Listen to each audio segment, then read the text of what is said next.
हृदयी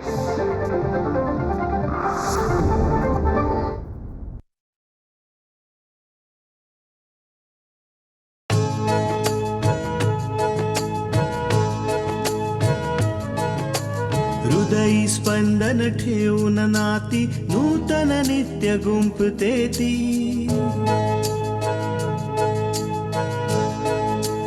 हो हृदयी स्पंदन ठेवून नाती नूतन नित्य गुंफते ती. अंगणाची किरणे होऊन घरटे स्वर्णिम करते ती. स्मित फुलवून अधरांवरती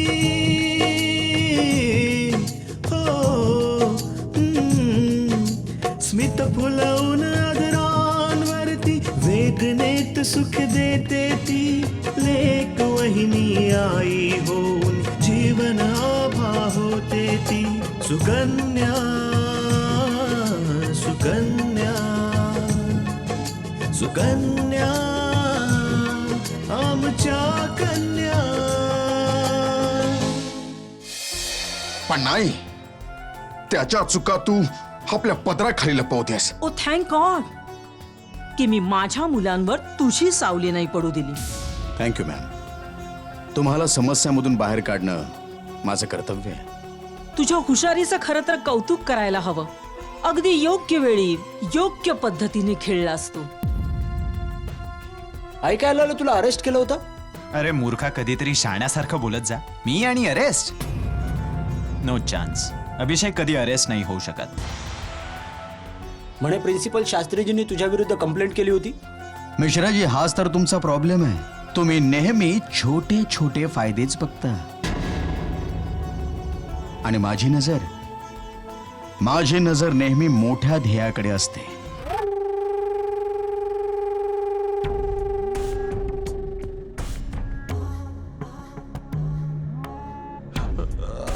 तुम्ही कोण आहात?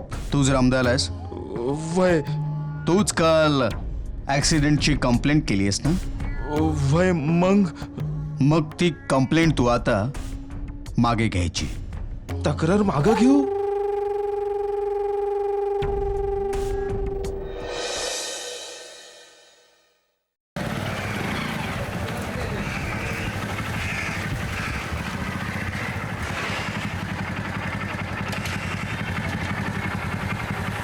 दीपक बेटा. अरे शास्त्रीजी, तुम्ही इथे? बेटा दीपक, मी तुला भेटायला आता गुड मॉर्निंग. स्टाफ रूम मध्ये जात होतो. अरे बोला ना शास्त्रीजी, इथेच सांगा. बेटा, अपूर्वाचे आई वडील उद्या तृष्णाला बघायला येतात घरी. खरंच शास्त्रीजी, मुलाकडचे तृष्णाला बघायला येत आहेत यापेक्षा मोठी गोष्ट काय असू शकते. तुम्ही चिंता मुळीच करू नका. मी पार्वतीला सगळी तयारी करायला सांगतो. आता मला हे सांग की कधी घेऊन येऊ मी त्यांना आपल्याकडे. शास्त्रीजी, तुम्ही त्यांना कधी घेऊन या. मी पूर्ण दिवस उद्या घरीच आहे. ठीक आहे, मग उद्या संध्याकाळी 4 वाजता घेऊन येतो मी त्यांना. आता आपण क्लासरूम मध्ये जाऊया. हो चला जाऊया. चल. मला माहिती होतं तू नक्कीच येणार.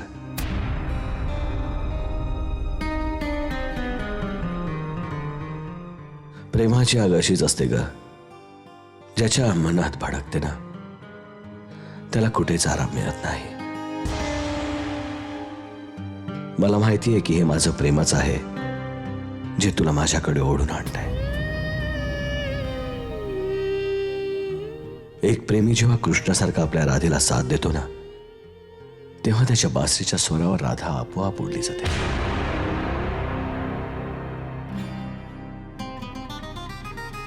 तूच आहेस माझी राधा आणि मी तुझा श्याम.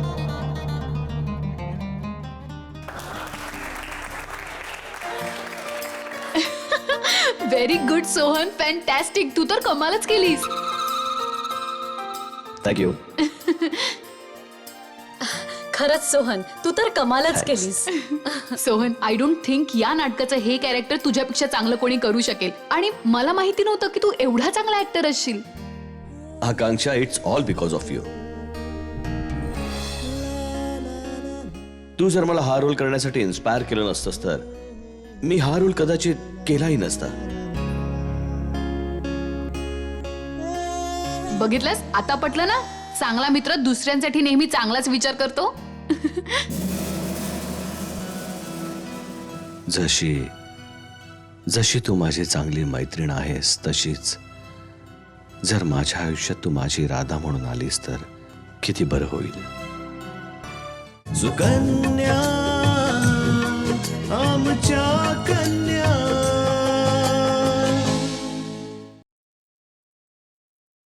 ऍक्च्युली शास्त्रीजींनी मला अरेस्ट करायला स्वतःची सगळी ताकद पणाला लावली, पण माझ्या मॉम समोर त्यांचा टिकाव नाही लागला.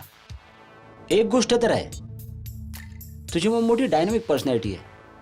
पोलिसांना वगैरे तर अशी बोटावर नाचवते. ते जे पण असो, शास्त्रीजींना आता असा धडा मिळालाय की आता आयुष्यभर लक्षात ठेवतील.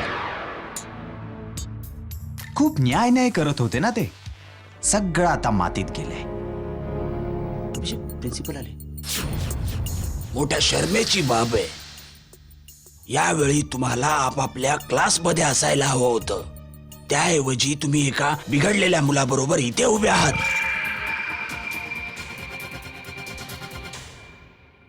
विश्वासघात करताय आपल्या शिकवणीचा तुम्ही. आपल्या आई वडिलांना धोका देताय तुम्ही सर्व. याचं काय आहे? हा तर मोठ्या आईचा मुलगा. संस्कारहीन. सभ्यता काय असते हे त्याला काय माहित? तो इथे तिथे भटकला तरी त्याला काही फरक पडणार नाहीये, जराही नाही. पण तुम्हा लोकांचं काय? हा, तुमचे आई वडील दिवस रात्र एक करून तुम्हाला इथे शिकायला पाठवतात. जर माझ्या कॉलेजमध्ये ज्ञानार्जना करण्याशिवाय इथे वेळ वाया घालवण्यासाठी येत असाल तर कृपया येऊ नका. आई वडिलांचा पैसा वाया घालवू नका. त्यांचा विश्वासघात करू नका. तुम्ही लोक याच्या बरोबर राहून स्वतःचं भविष्य नष्ट करत आहात. भविष्य. निघा, आपापल्या वर्गात बसून अभ्यासाला लागा.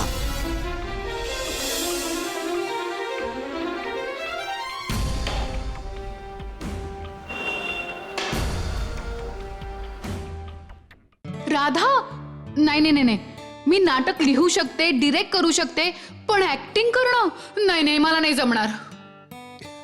अगं का नाही करू शकत तू ऍक्टिंग? अगं तू सगळं काही करू शकतेस, ट्राय तर करून बघ. अगं मेनका तू? सोहन, जरा माझ्या बरोबर चल. मला तुझ्याशी खूप इम्पॉर्टंट बोलायचंय. हा बोल ना, काय झालं? सोहन, काही गोष्टी सर्वांसमोर नाही केली जात.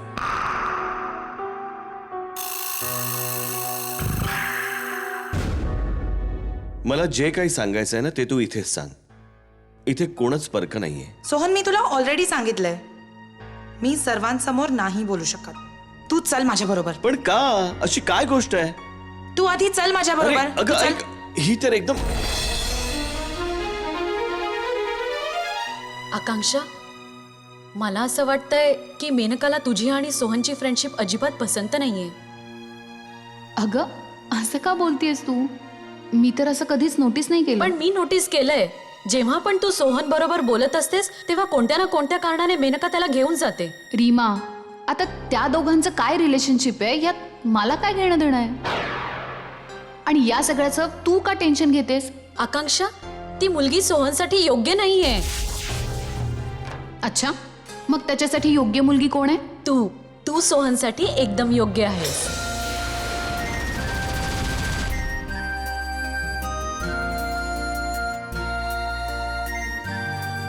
रीमा, मी आणि सोहन फक्त चांगले मित्र आहोत, त्या व्यतिरिक्त काही नाही. आणि माझ्या आयुष्याचं टार्गेट कोणावर प्रेम करणं नसून एक IAS ऑफिसर बनणं आहे. आणि या व्यतिरिक्त काहीच नाही.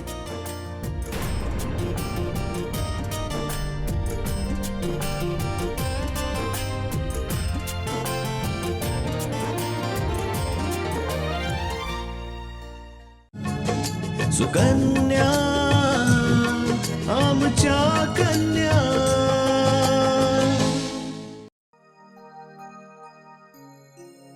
बाबा, तुम्ही बोलावलत मला? अरे हा बेटा, मीच तुला बोलवलं होतं. खूप आनंदाची बातमी आहे. तू आधी ताबडतोब घरी जा. आनंदाची बातमी काय? उद्या तुझ्या ताईला बघायला मुलाकडची लोक येत आहेत. खरंच बाबा? हो बेटा, म्हणून आता ताबडतोब घरी जा आणि आईला आणि आजीला ही आनंदाची बातमी दे. आणि त्याचबरोबर उद्यासाठी एकदम छान तयारी करा. हो बाबा, मी आत्ताच निघते. बाबा, तुम्ही नाही येणार आहात माझ्यासोबत? नाही बेटा, मी आता नाही येऊ शकत. तू पुढे हो, मी नंतर येतो. ठीक आहे, बाय बाबा.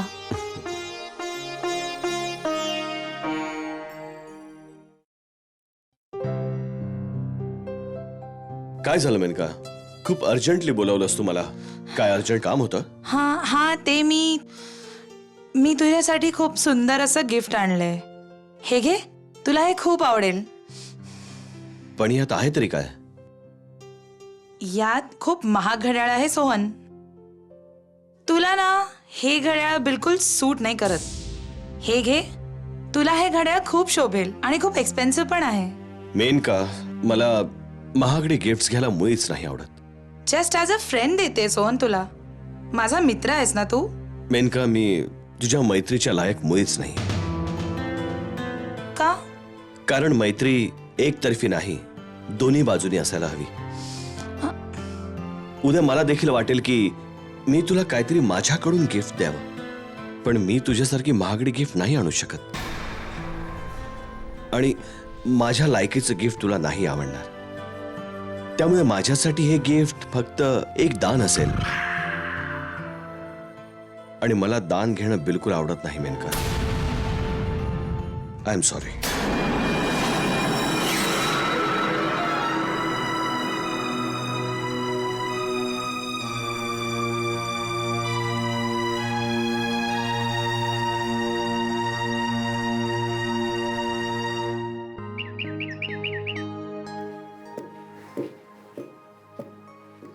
काय जमाना आलाय आजकाल. सगळ्यात भेसळ असते. आमच्या वेळी तर मिरचीमध्ये एवढा तिखटपणा असायचा की लांबूनच शिंका यायला लागायच्या. पण या मिरच्यांमध्ये काही दमच दिसत नाही.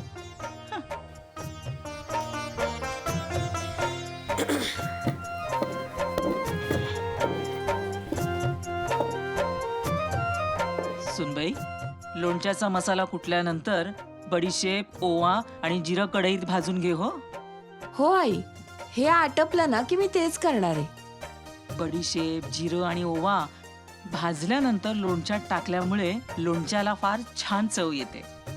समजलं ना?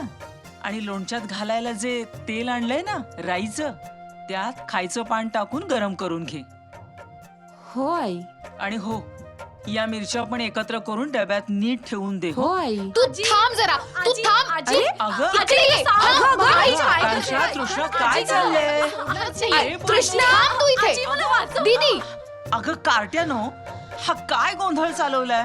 थोडा वेळ शांत नाही बसू शकत? सगळं घर डोक्यावर घेतलंय. आजी बघ ना, आकांक्षा मला मारते. थांब, या आकांक्षाकडे आता मीच बघते. आपल्या मोठ्या बहिणीला मारतेस? आगाव कुठली? आजी, आधी तिला विचार तिने काय केलंय ते. आई, तृष्णा सुद्धा काही कमी नाहीये. हिने नक्की काहीतरी केलं असणार. सांग, काय केलं काय हिने? तुला माहिती आजी, हिने मला सांगितलं की तुला एक गुपित सांगायचंय. तुझा कान इकडे कर. आणि जेव्हा मी कान तिच्या जवळ नेला तर खूप जोरात भॉ करून पळून गेली. शहाणे, तुला मी सोडणार नाही, बघतेच. थांब, मी आता हिचे कानच उपटते. बदमाश कुठली? का तिच्या कानात अशी ओरडलीस ग?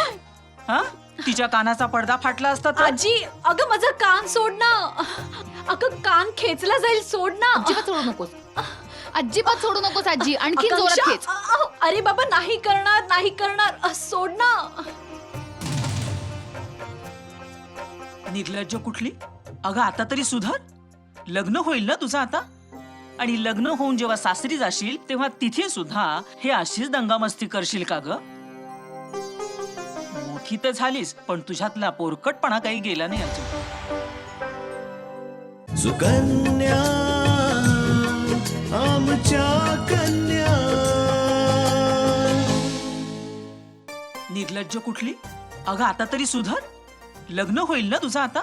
आणि लग्न होऊन जेव्हा सासरी जाशील तेव्हा तिथे सुद्धा हे अशीच दंगामस्ती करशील का ग?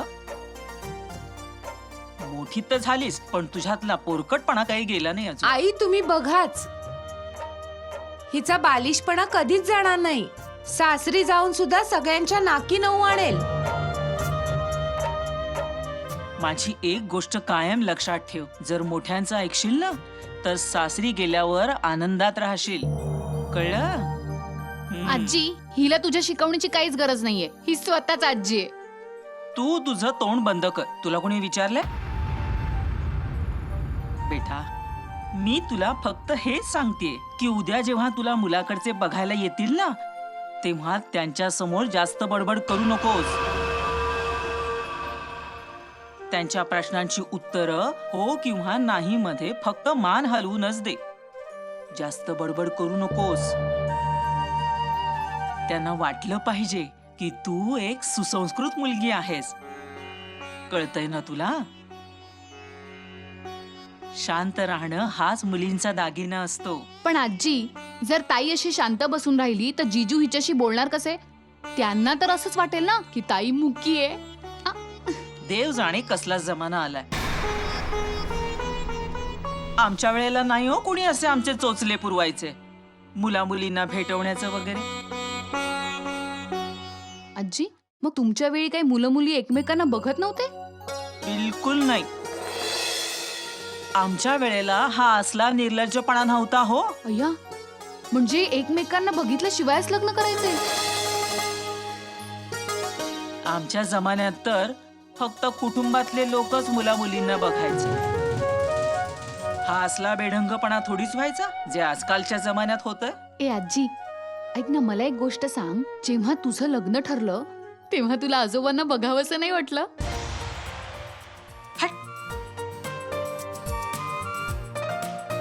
देवा वाचव रे या दोघींपासून. दोन्ही कार्ट्या आगाऊ आहेत नुसत्या. हरे Krishna Hare Krishna Hare Krishna. What? Thomas stainless steel कंपनीला माल्या ग्रुप ऑफ इंडस्ट्रीजने टेक ओव्हर केलं? How is that possible? असं कसं होऊ शकतं? या येस मिश्रा, माझ्या केबिन मध्ये ताबडतोब या. It's urgent, fast.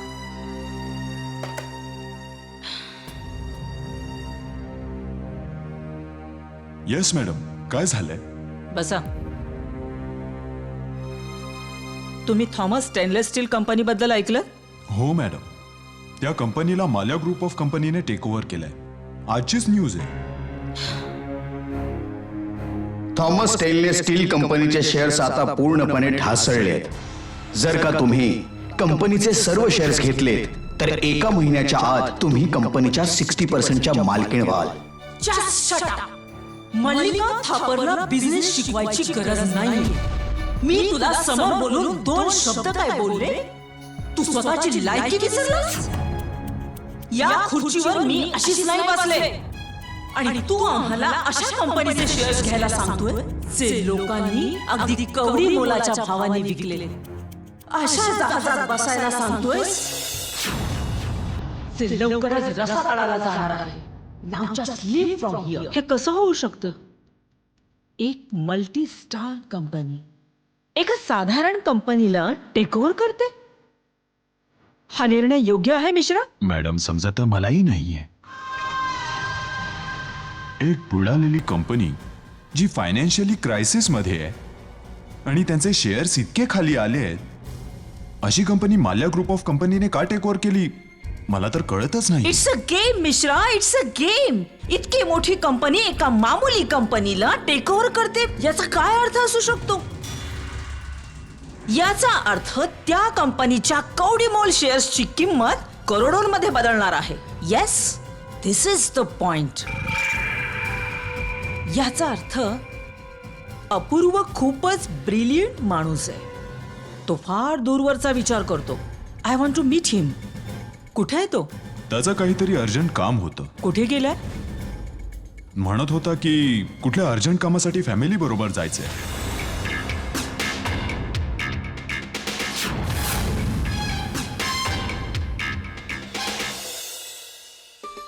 बाबा, आई. अरे अजूनपर्यंत आले हो कसे नाही ते तेच लोक? तर. बाबा, बाबा ते लोक आले. या या अहो चला. या आई.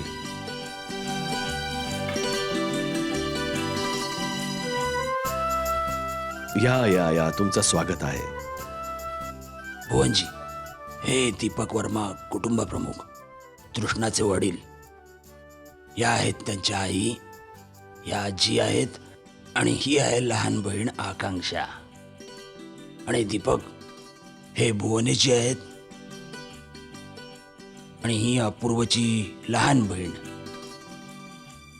आणि या आहेत अपूर्वच्या आई साहेब. अपूर्व बेटा कुठे दिसत नाहीये, तो कुठे आहे?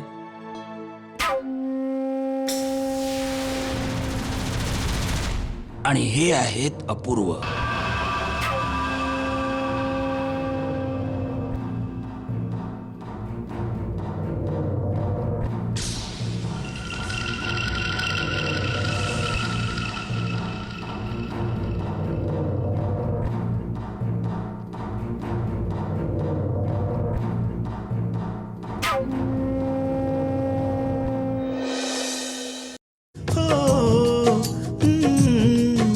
स्मित फुलवून आदरांवरती वेदनेत सुख देते ती लेक वहिनी आई होऊन जीवन आभा होते ती सुकन्या